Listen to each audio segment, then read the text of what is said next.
Good morning or good afternoon or good evening, depending on where you are in the world. I'm really excited because today we're talking about the inner critic and quieting it down, right? Learning how to quiet that inner voice, that inner dialogue, because it can get nasty and it can be really quite a bully, and we don't need that, right? We don't need that in our lives. Time to get rid of it. So just give me one sec. I'm just gonna make sure I am live on the page, because every once in a while this doesn't work perfectly. Yeah, okay, there's my face. Perfectly, we're up, okay. Okay, so if you don't know me, my name is Katie, right? This is the Body Love Tribe. We are here to talk about loving ourselves, embracing our bodies, really taking care of ourselves in wonderful, yummy, nourishing ways, and learning the skills that we need in order to create the best health and the best life that we possibly can. This training is something that a lot of people have asked me for. There's been a lot of questions. There's been a lot of talk about this, some in the group, some through private messaging, and I thought that it was time that we really just kind of took a little bit of time to focus on this, because so many people struggle, right? They struggle with an inner critic. I know I did for a very, very long time. By the end of today's training, my intention is that you are going to be able to walk away with some concrete steps, some things that you can implement in your life right now to create some change, all right? To create an environment within yourself and a relationship with yourself that feels good.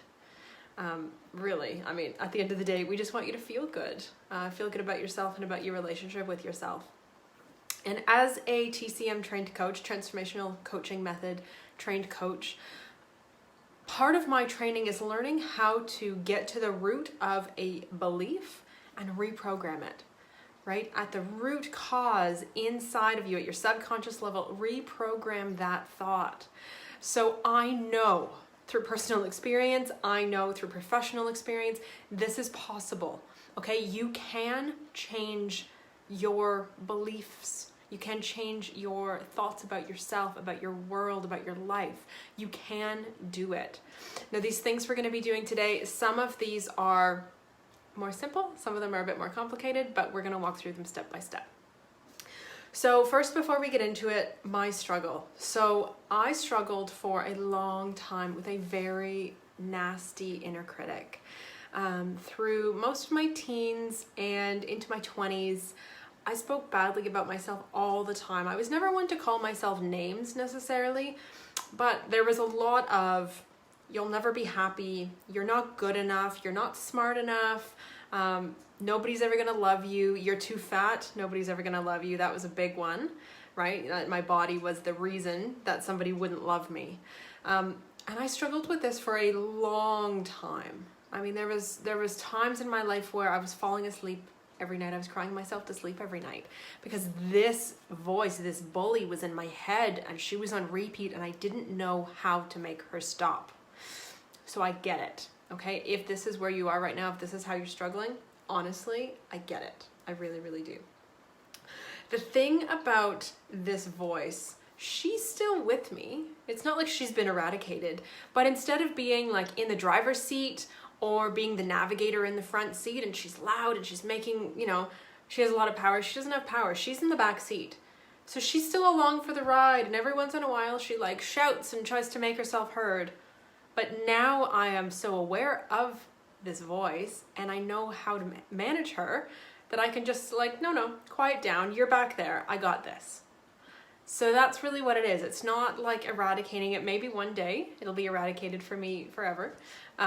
But at the moment it's not. It really is just learning how to manage it and knowing that that voice doesn't have to control you. That voice does not have to have a say in your life and how you live your life.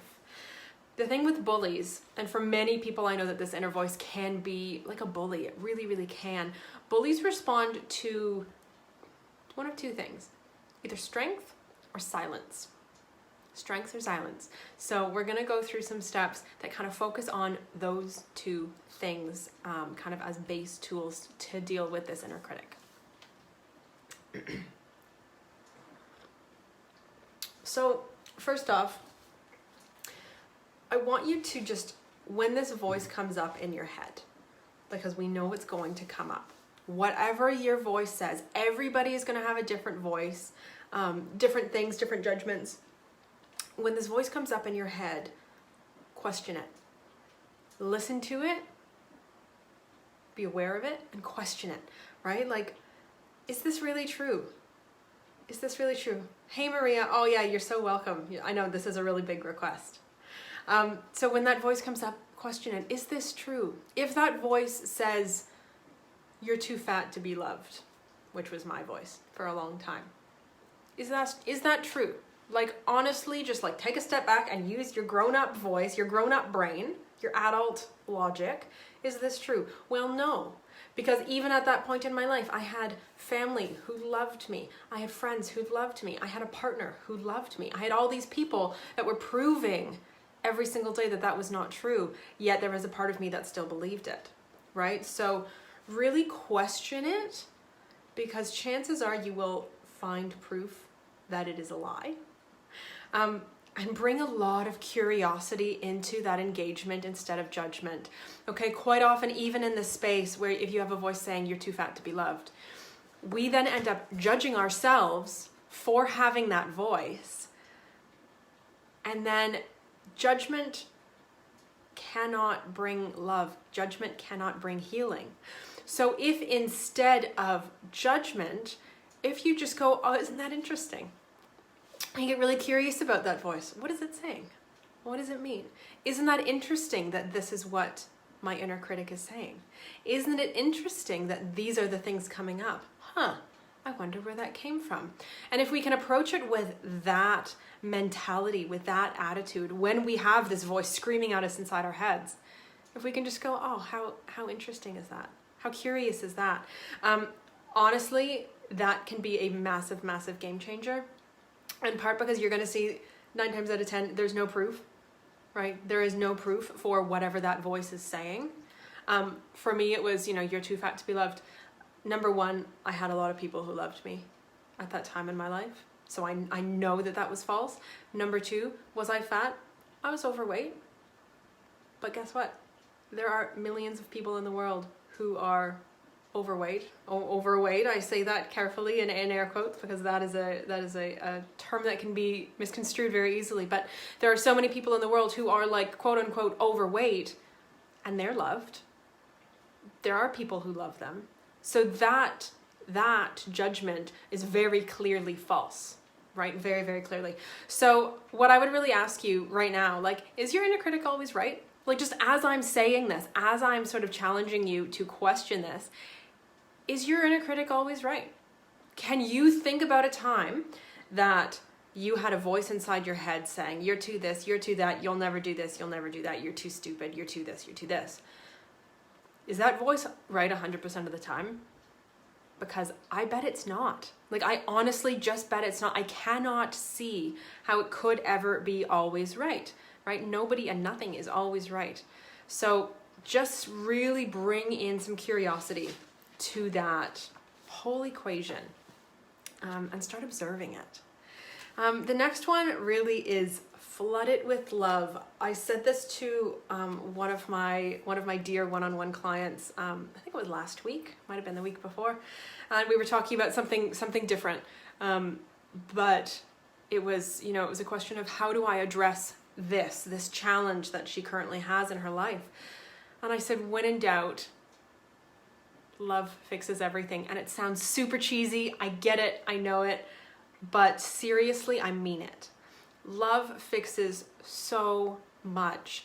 And if you have that situation where you have this inner critic, where you have this bully inside your head saying, you're too fat, you're too stupid, you're never going to amount to anything, you'll never be happy, you just shove some love over there. Because if you really think about it, this voice, anger, hate, 9 times out of 10, these emotions come from pain of some sort, right? Now, this could be from your childhood. This could be pain that was passed on to you from a parent or a grandparent or a sibling or a friend. But somewhere along the line, you learned this lesson, and with that lesson came pain, whether it was yours or somebody else's. And if you can have compassion for that pain, and if you can really just have kindness towards that pain, that is massive. And that is a really challenging thing to do. And it takes a lot of, I think, emotional maturity to be able to do this. But if you're really conscious of it, you can totally do it. Because if you think about it, how would you speak to a bully? If there was a schoolyard bully, think of like a 10-year-old at school, and they were bullying other kids. Well, number one, you'd tell them to stop. But then you'd ask, why are they a bully? Why do they feel the need to pick on other kids? Why do they feel the need to be mean?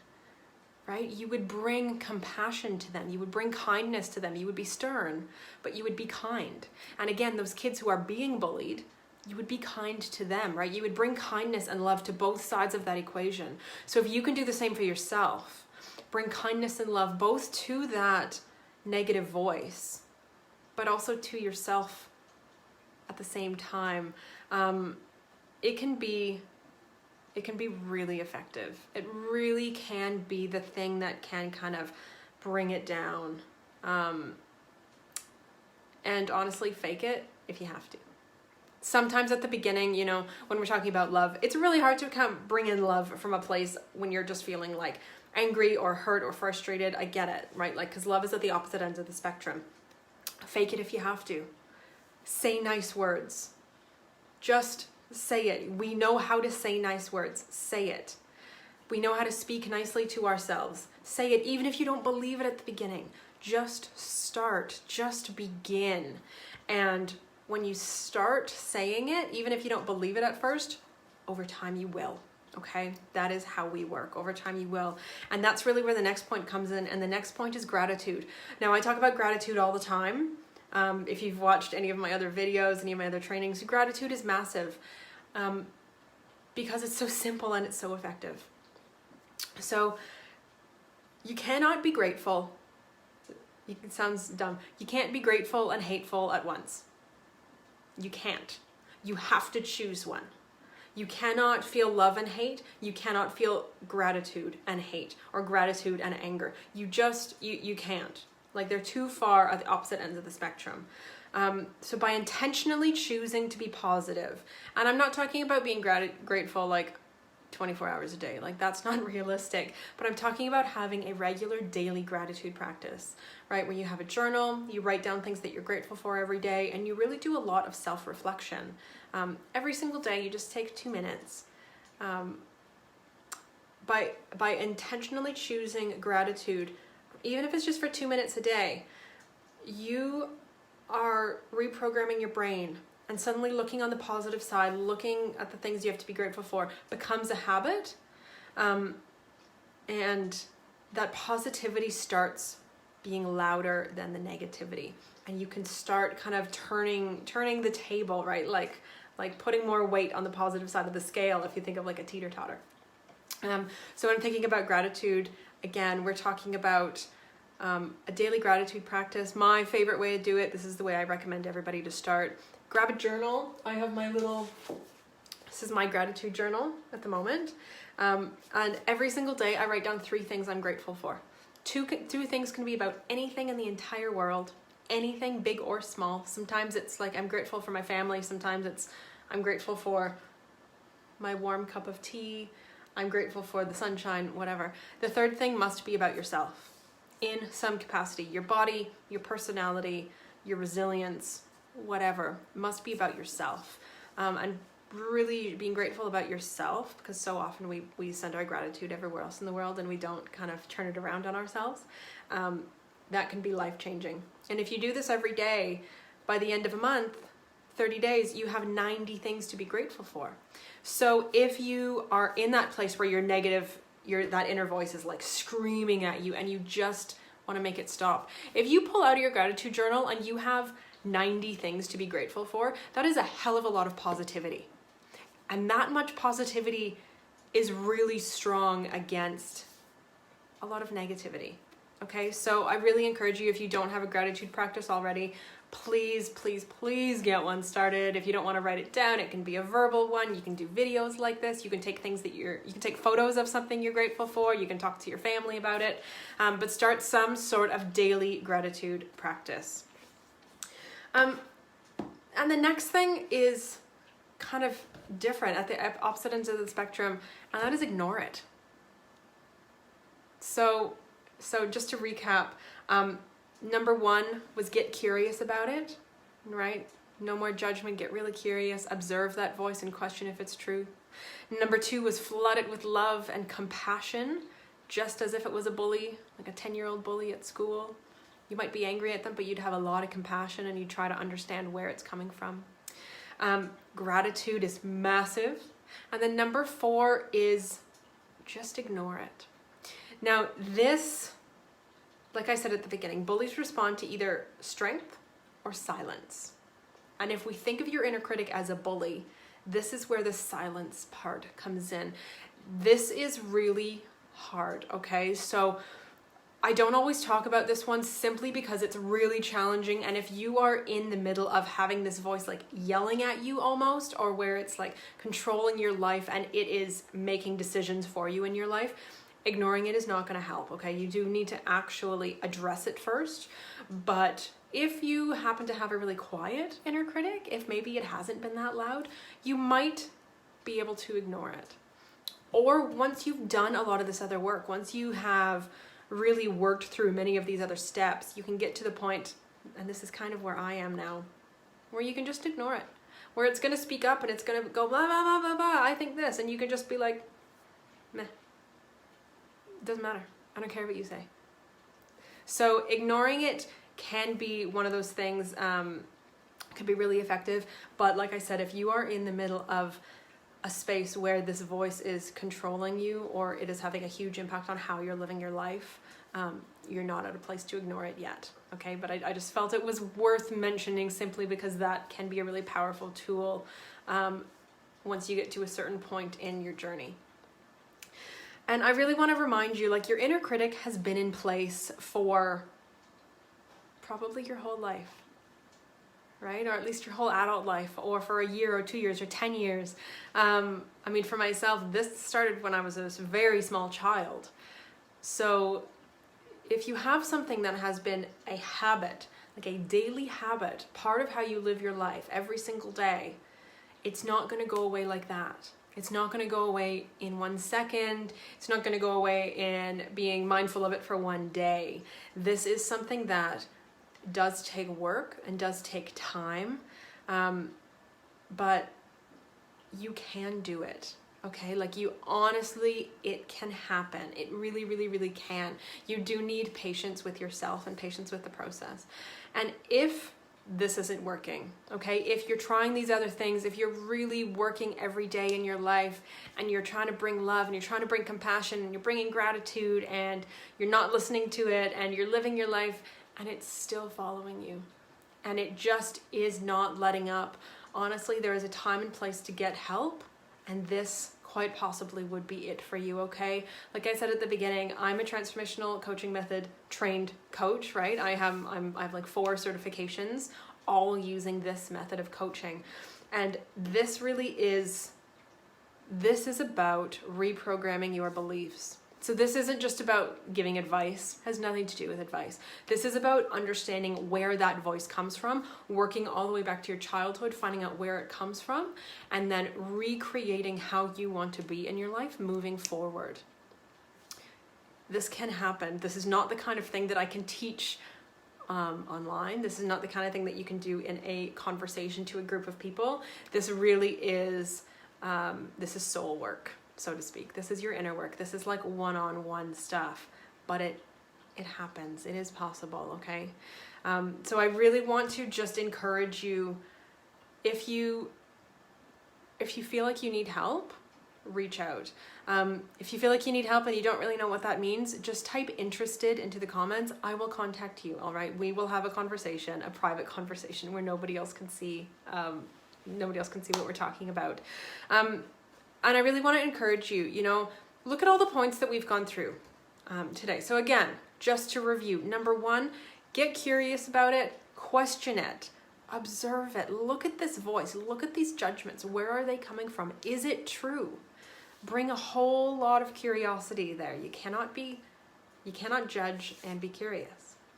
The next one is flood it with love, right? Love fixes so much. And if we can bring a lot of love and compassion to this inner critic, that takes a lot of its power away, and that really empowers you. Next one is gratitude. Gratitude is massive. If you haven't figured that one out yet, gratitude is massive, okay? Gratitude is huge. The next one is ignore it.